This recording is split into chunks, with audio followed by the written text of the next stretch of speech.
today. Has open banking stalled?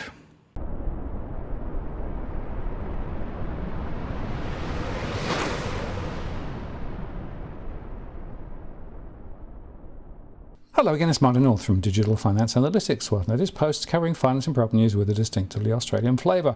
You may have heard of open banking. It's something that's been around for a couple of years now, and it's interesting because I've had a few conversations with people who are scratching their heads about what it is and how it works and what it means, and a few startups complaining about they can't get in on the action, and some big organisations might be blocking. So I thought it'd be interesting to have a discussion, a deep discussion today about open banking.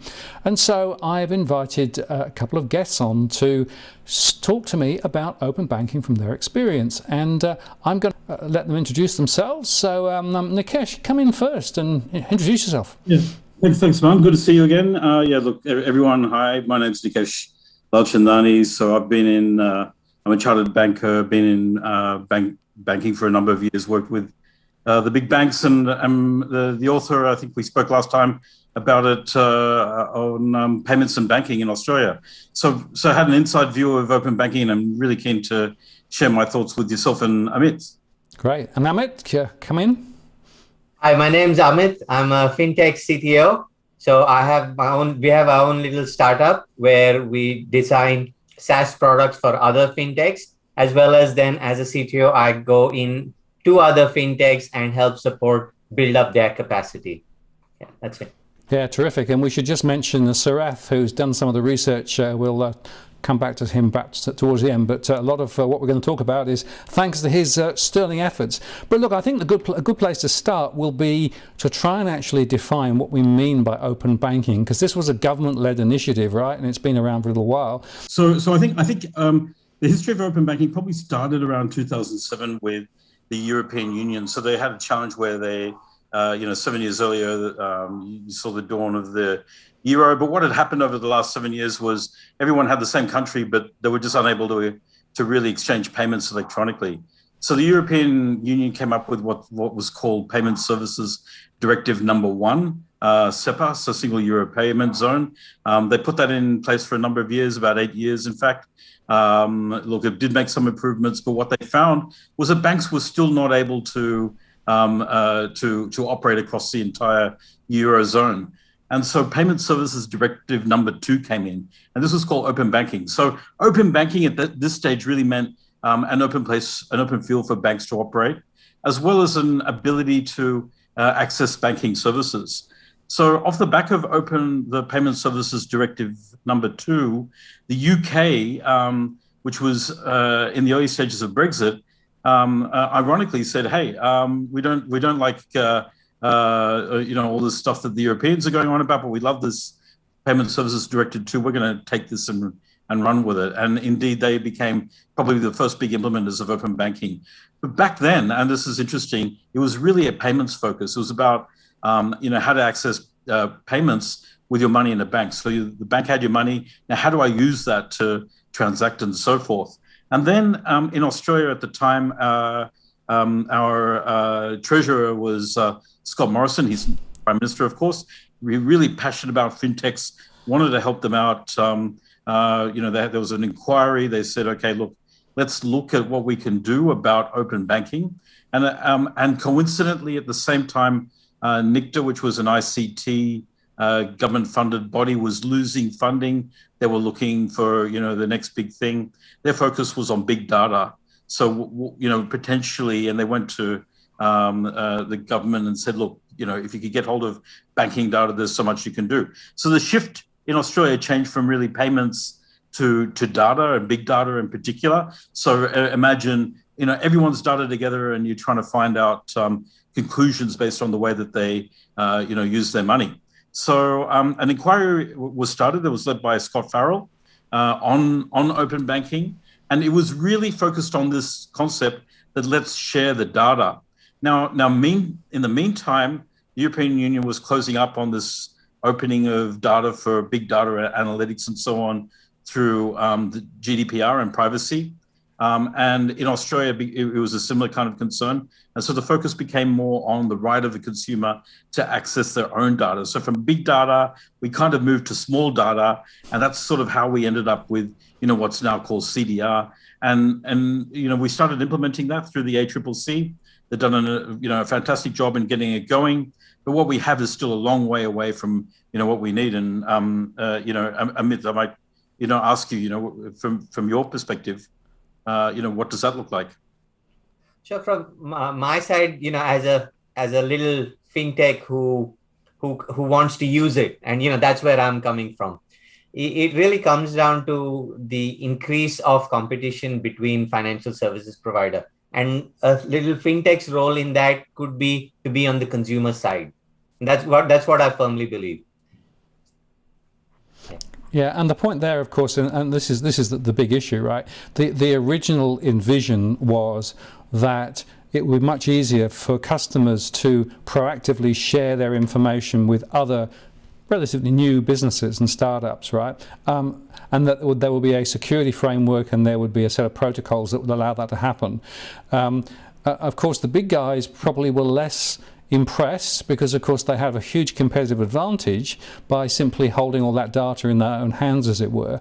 And what that means is that it created potentially a bit of a level playing field if, in fact, this got rolled out. And I have this theory that some of the slowness of execution and some of the difficulty of making it happen at the moment is because the big guys don't want to let go.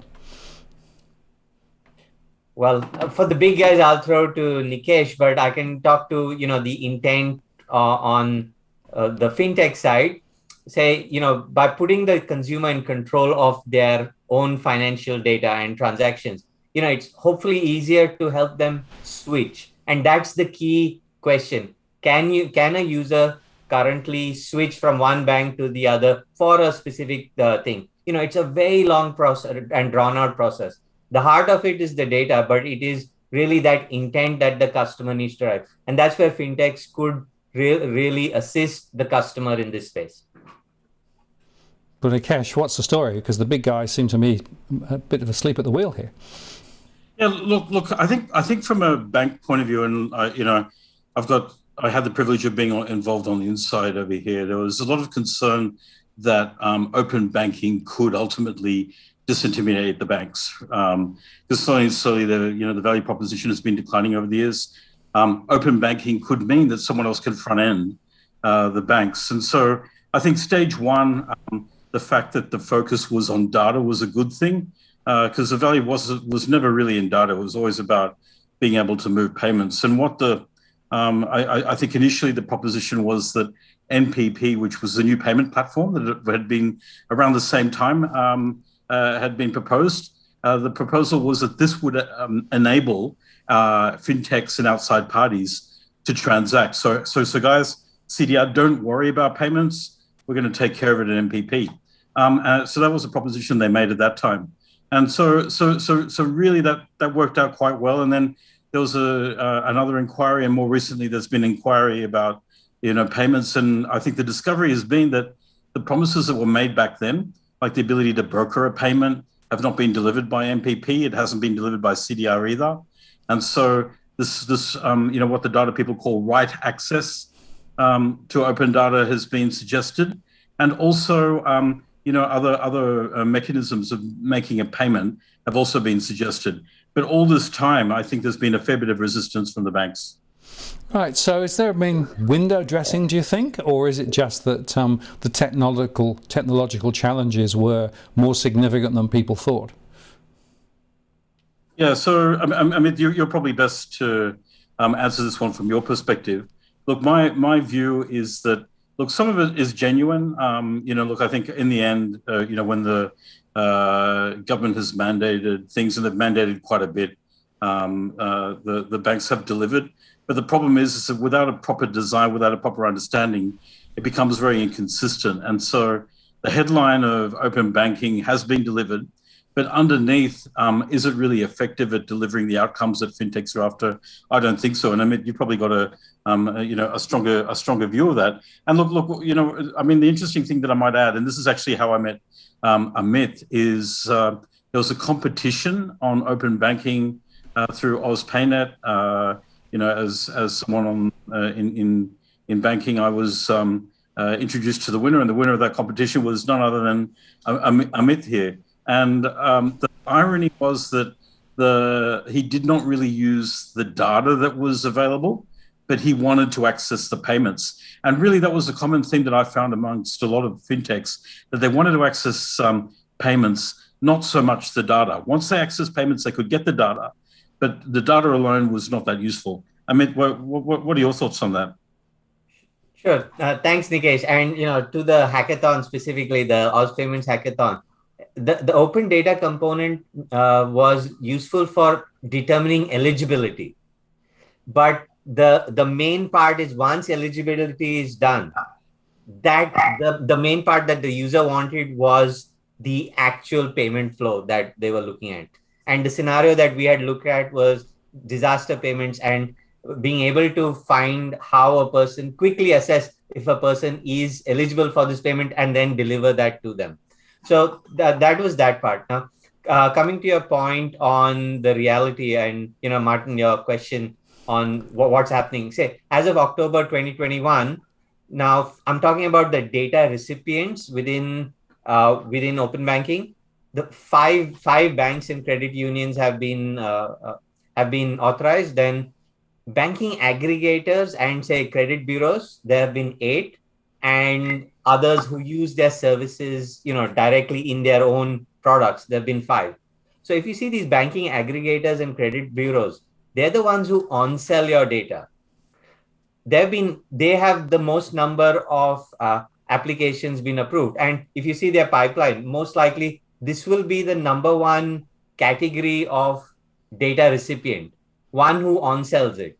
And with this in mind, with the version, now to see the next version of what's coming in version 3, which has just been released, is what's called sponsored accreditation, where as a data broker, I can say that, okay, this fintech is fine, but we have to, that process is within CDR. So this is what, it's just been approved. Now I'd say we'll understand better from the fintech perspective what the broker wants to see, and then what the broker in turn has to pass on to the regulator. Right, so just to play that back, what you're saying is that essentially we are creating a new layer of entity, right, that sits between one bank and another bank, and that data then goes through that intermediate broker lever, and then it's on-sold. That was never in the original design, was it? Well, I'd say the complications of managing this process require a broker in the middle to be able to manage all the data in a secure manner. And this in my view is a thing. It was there before open banking. Like there were banking aggregators like say Yodlee, or now there is AdTree as well. They were there before, but it sort of specialized their use case because they had the systems and I'd say the will to protect that data and then on-sell it. But one of the major gaps is when they do it, they have their customers who then get the data. There is no protection there. And that is the real challenge. And it's playing out in this way where the need for a data broker has emerged, where now that data broker will essentially become the most powerful player in that ecosystem. Right, and the question there is, if I'm a customer and I want to give access to my information to a new fintech so that they can have a look at my data and make some decisions, then do I have to go via the data broker, or who's the agreement with? Right, so the way it would go is the fintech comes to you, you say I want to get access. The fintech, in their fintech's process, they will pass you back to the broker. And the agreement then happens between the end consumer and the broker, not with the fintech in the middle. And now the broker controls the data, then they can pass it on. This is the current situation. Now, as part of version 3, where there is that sponsored accreditation, there may be the possibility that now the fintech can own this data. Initially, as of today, the fintech doesn't own the data, the broker owns the data, and the fintech has access to that particular user subset of data. Sounds like a dog's breakfast. Another dog's breakfast, I would suggest, is the single customer view, which is a myth, isn't it? Well, I'd say one of the challenges is when a customer has banking data in multiple institutions. How do you put that all together and make that this? But Martin, I would say this is not an open banking problem. This has existed before. This is a banking problem, period. Yeah, this has existed well before that. And I know Nikesh has worked a lot on the identity management component and the identity. So, I'd throw to him on that one. Yeah, and I think that's a good point. I think a lot of banks have now realized that, okay, look, if data's open, if payments are open, okay, what's the big thing? So the big thing that's holding everyone back, Martin, as you said, and Amit as well, is this giving permissions to an entity. So this digital identity is going to become a really big deal, and that's we're seeing a lot of payment organizations like AusPayNet, like FPOS, like BPay, like Mastercard enter the digital identity game. And that's gonna be a really big thing, because right now, like if you take consumer data right, look, pretty much everyone knows what their login details are, to their bank, or they've got the ability to log into a bank. But how many of us know what our login details are to, an energy company? And if we wanted to aggregate all that information together, how would we do that? And this is going to be a really big challenge, which is why sort of digital identity has become so important to the government and to a lot of other institutions. So fixing that problem is kind of the next big thing. And digital identity, of course, there's a current inquiry running at the moment. In fact, submissions, I think, have just about closed for the next iteration of the digital identity program run by the government. And certainly some of the people I've spoken to are very concerned about it, because basically there's more and more of a concentration of information around a particular hook, a digital hook. And then the question is, well, who controls that digital hook? Who has access to it? And what happens when things go wrong? So this is definitely not just a single street, is it? Yeah, that's right. Look, I think it's really challenging for the average user, and I think the default position is, look, I don't want to give anything away. I don't know what's going on. I don't know what's happening to my data, and so the safest position for many people will be, look, I'd rather not give any of it away. But look, I think look, there are risks. The good news is, I think the ACCC and the regulators have done a fantastic job at trying to mitigate them.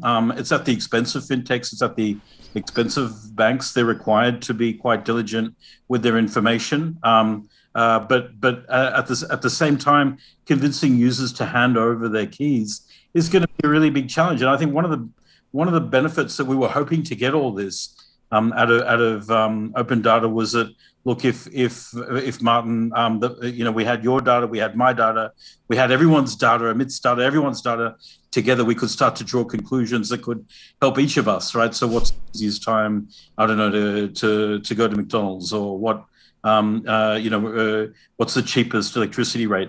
If we had all that data, that would be really useful. And unfortunately, I don't see, the data aggregating like that, because of just the fear factor of people, not taking to open banking as much as we'd hoped. Yeah, interesting. And certainly the point I would make is that people may be willing in some circumstances to share specific pieces of data with another entity as part of, for example, a specific transaction. I want a mortgage, or I want a particular new loan or something.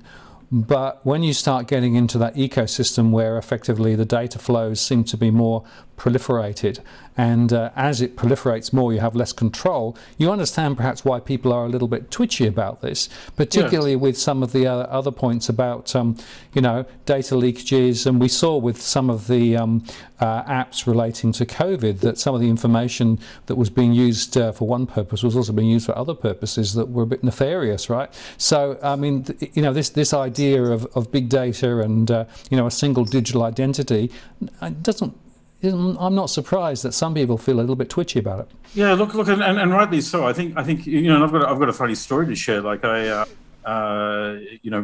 was getting my home loan refinanced, and the broker went and got applications from a number of different banks. And so what that did to my credit rating was it put red lights all over it, because I had a number of inquiries on my account.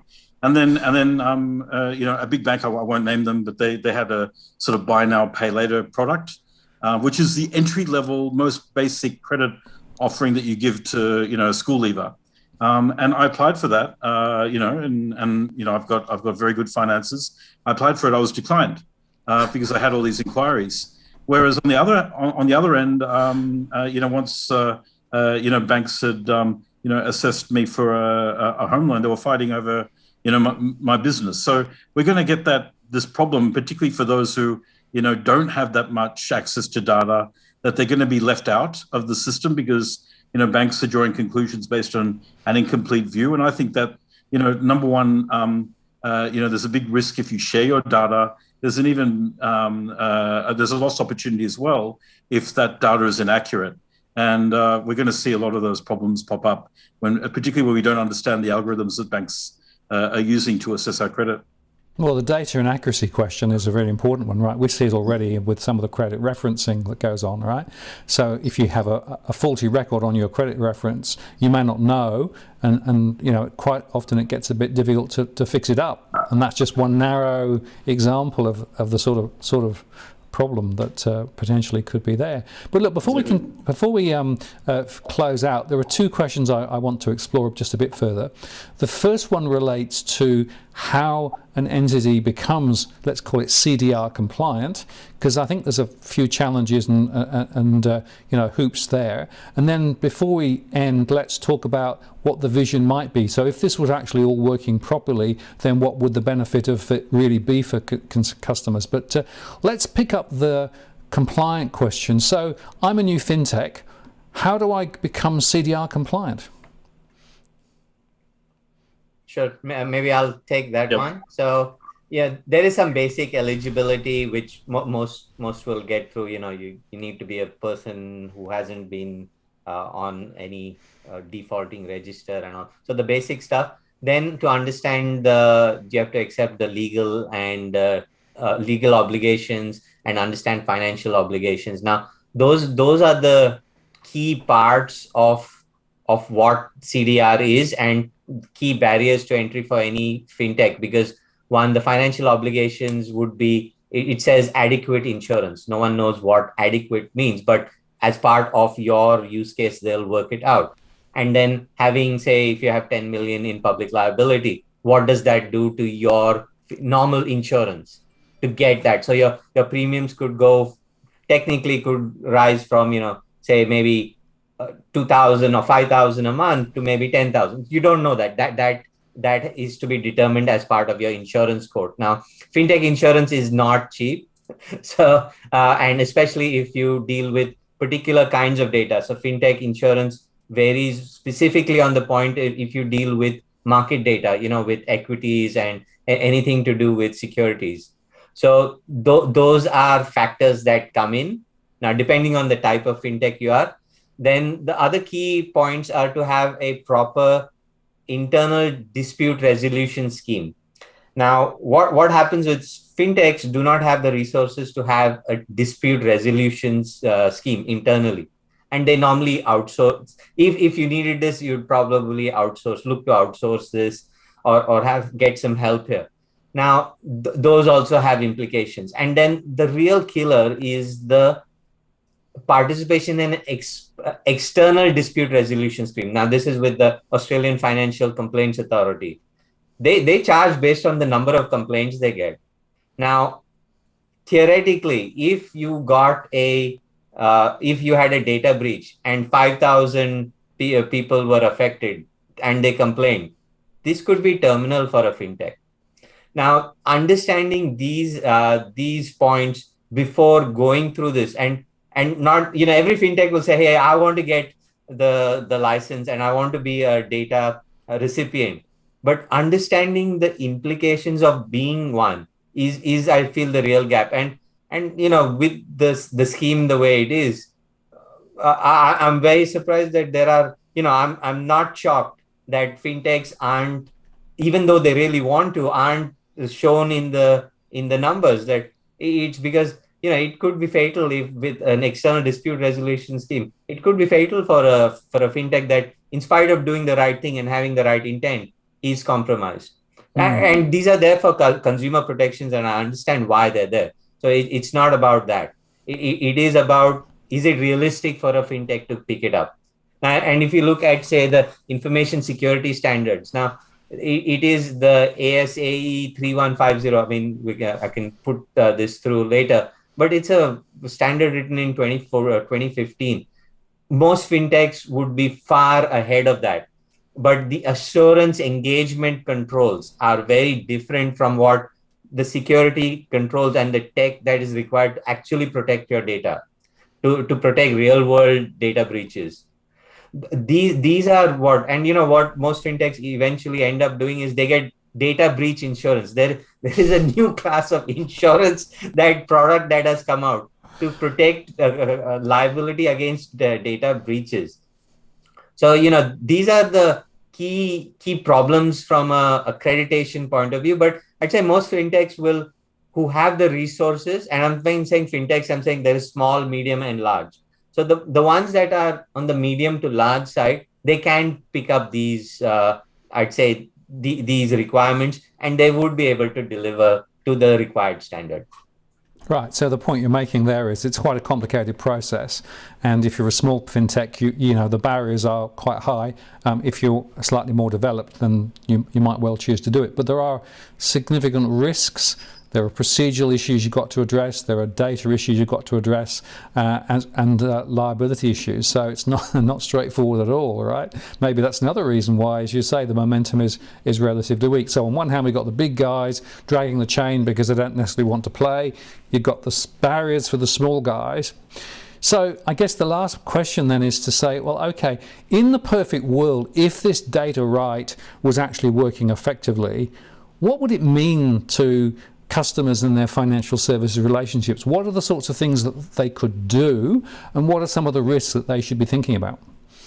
Yeah, so that's a really good question, I think, you know, sadly, after the Royal Commission, most banks have now exited from wealth management, but we had a really big opportunity there where you could have, and no bank implemented this, sadly, which is an indication of, you know, the fixation with retail banking. But we could have a holistic view of all of your wealth in one place. The best place to put your money is not in a transaction account, but if you were able to have managed funds, super, everything in one, where you could move money whenever you needed, that would be absolutely fantastic. Real-time payments, how long have we been talking about that? Anyone who's actually tried to do it on MPP in anger when they really need it knows that it doesn't always work. It's not always real time. We're so far away from that. You know, if you get a transaction in, you know, for example, you know, fuel or electricity, are you paying too much for fuel? Are you paying too much for electricity? All that personal finance stuff would be you know, absolutely fantastic. You know, there's so much that we could achieve from having really good CDR. You know, access to payments, being able to allow third parties being notified of when something fraudulent could be happening. You know, all of this could be possible, but yeah, unfortunately, we're not quite there yet. Look, I think we're doing a good job, and one thing that Amit, you know, you might want to share is that the good thing that about ACCC running this is the vision is a lot broader than just banking. So we'll be able to include, you know, wealth management, insurance, and all of that, electricity, telco, you know, into the mix eventually. It'll just take a long time, and we'll find that the bar is just always, you know, one more step away from us, sadly, because it's just, you know, that big of an undertaking. Sure, and thanks for that, Nikesh. And from my point of view, the ones that will really drive the adoption are products that consumers usually switch with, something that has an annual premium, something that, you know, there is a renewal for, and the user is forced to do it. So what I see coming out of this is there could be an embedded finance component that helps the set and forget economy. And this is majorly because the user has a level of inertia is required to move the user to do something. Now, banks need an instruction, or fintech needs an instruction. Where the fintechs can help is automate that so that the user can just put it on set and forget that, hey, is my auto insurance always on the best price? Yeah, and you know, one example of that is a home loan, right? So imagine, you know, your balance sheet, your papers, your pay slips, everything being accessible. And then, one fine day, a bank comes and offers you a lower interest rate. Today it's a nightmare to try and get a new mortgage. I've just been through it. It's really, really hard. But in the future, if you have all that information open and aggregated, it might be possible for a fintech to do it for you and say, listen, you don't have to do anything, but we've got a bank here who's going to give you 1% less. And I think, getting to that state would be fantastic, not just with home loans, but with every product you can imagine. Like Amit said, anything that's, got a renewal or annual or, whatever it is. I think that would be great. Well, it seems to me that the biggest opportunity is to tackle the so-called apathy tax, right? Because it's so hard, and as you say, it's quite complicated and difficult to switch products. And we know a lot of people are sitting on high interest mortgages, for example, at the moment. Having a system or a set of processes that would actually prompt people to say, hey, did you know there's a cheaper one down the road? Seems to me to be a very powerful and very liberating service from the customer point of view. But I suspect the big end of town won't want that, because of course they rely on the legacy rates, don't they? They rely on that stickiness. That's absolutely right. But look, I think eventually it's going to change, and let's hope it does. But this is a really good, really important journey, and let's hope that it continues and everyone gets their act together and tries to deliver it in a more effective way. Absolutely. Well, I want to thank you both very much for sharing your thoughts with us and spending some time talking about this very interesting thing. And I suspect it's something which people have vaguely heard about, but not much more. It is important to take an interest in this. It is important to understand the digital strategy and how it plays out and what the opportunities may be. But I think I'd also just say, and be a little bit cautious too, because of course you can't always be totally sure about who you're interacting with. So just be a little bit careful and make sure that you're sharing your data with people who are legitimate, etc., etc. There are some checks and balances in the system, which means that it should be relatively simple and straightforward. But as all these things, there may not always be the case. And I guess my last question to you both is, if I was a customer and I was actually potentially interacting with a financial services organisation, and the CDR thing came up, would you want to engage with CDR? Yeah, look, for me, absolutely. If there's a clear value proposition, I'd absolutely do it, knowing the checks and balances that are in place to ensure that my data is safe. Yeah, I'd have no hesitation. Great. Amit? I can't convince my dad though. Martin, I'd actually take it a step further, where I would say I would be willing to give the data to an organization and ask them, okay, how is this going to impact my truly personal rate? So there is a standard rate, there is a variable rate. Now, because you know me, I always pay on time. I have all this history. You have this. I'm giving you this data. What am I getting in return? And what I'd hope to that the bigger players can do in this is now truly achieve truly personalized rates, and these could be discounts above and beyond the usual rate. So this is where the onus for the customer to share the data is actually reciprocated by the lenders. Now, you want the data, that's great. Make use of it. It shouldn't just be, hey, I've read your data, but here's the standard rate. Then what's the point of that, right? Right, and that is really the point, isn't it? Because it was ultimately set up as a concept that would empower individuals and households about their finances and beyond, right? That it would actually allow them to be able to actually be in a more powerful position in terms of negotiating. And as you say, if all you're doing is just getting the same number as everybody else, what's the point? And exactly, and this is where the power of personalization should come in. So I'd absolutely give it, but I would be a bit more demanding of the provider that I'm giving my data to, and saying, okay, show me the difference. Explain to me how you're going to use my data and how it's going to result in a better outcome. And it should truly be personal. This is, in my view, would be the ability to do set and forget finance.